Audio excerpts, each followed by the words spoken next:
Je vous souhaite la bienvenue dans le podcast d'Histoire Passé Simple. La France, c'est le pays des Gaulois, le Japon, le pays des samouraïs, et l'Ukraine, le pays des Cosaques.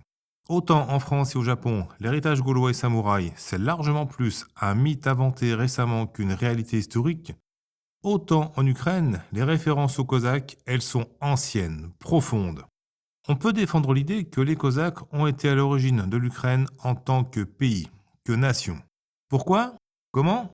Pour le comprendre, il faut remonter au XVe siècle. À cette époque, l'Ukraine n'existe pas comme pays.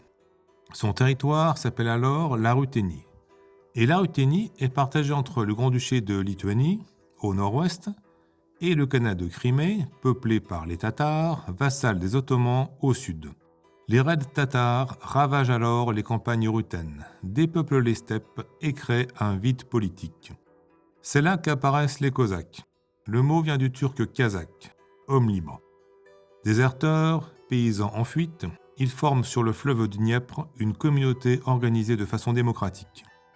Une assemblée, la Rada, élit les chefs, les atamans jusqu'à l'hetman, le chef suprême. Leur centre est la Sich, un camp fortifié sur le Dniepr. On les appelle les Cosaques Zaporog, ceux au-delà des rapides. Leur ennemi principal, ce sont les Tatars et l'Empire ottoman. Ils mènent des raids, parfois jusqu'en Anatolie, pour libérer des esclaves. Être cosaque n'est pas une question d'ethnie, de culture, mais de mode de vie. On devient cosaque, on cesse de l'être, on le redevient. En 1569, la signature de l'Union de Lublin change profondément le contexte, car la Ruthénie passe sous domination polonaise.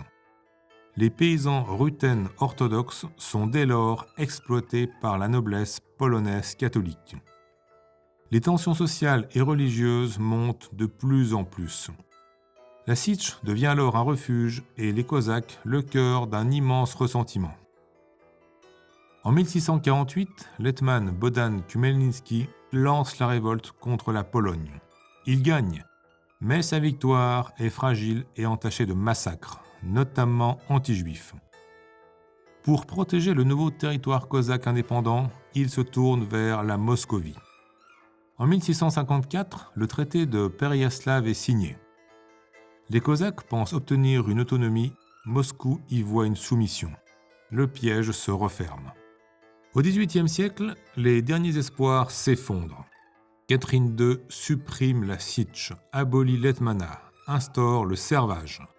Le rêve cosaque est brisé, mais sa mémoire survit.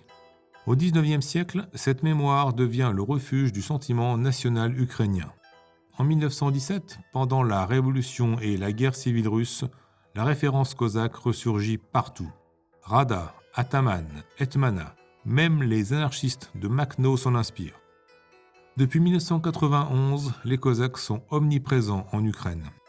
Dans les symboles politiques, l'hymne, les rituels, la culture populaire, et jusqu'à la révolution de Maïdan. Et il est fort possible, sinon probable, que l'actuelle guerre, menée contre l'Ukraine par le régime autoritaire, pour ne pas dire autocratique russe, contribue encore plus à assimiler l'Ukraine aux Cosaques. Ce mythe cosaque incarne la liberté, l'indépendance, la résistance. Un mythe puissant, mais complexe. Les Cosaques ont aussi commis des violences et certains ont trahi cet idéal. Et pourtant, on peut le dire sans exagérer, les Cosaques n'ont pas fondé l'Ukraine comme État, mais ils ont largement fondé son esprit national.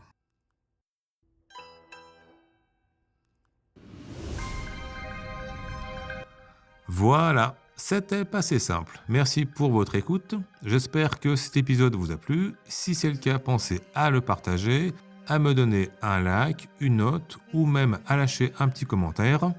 Bien sûr, pour être sûr de profiter à fond des prochains épisodes, abonnez-vous au podcast.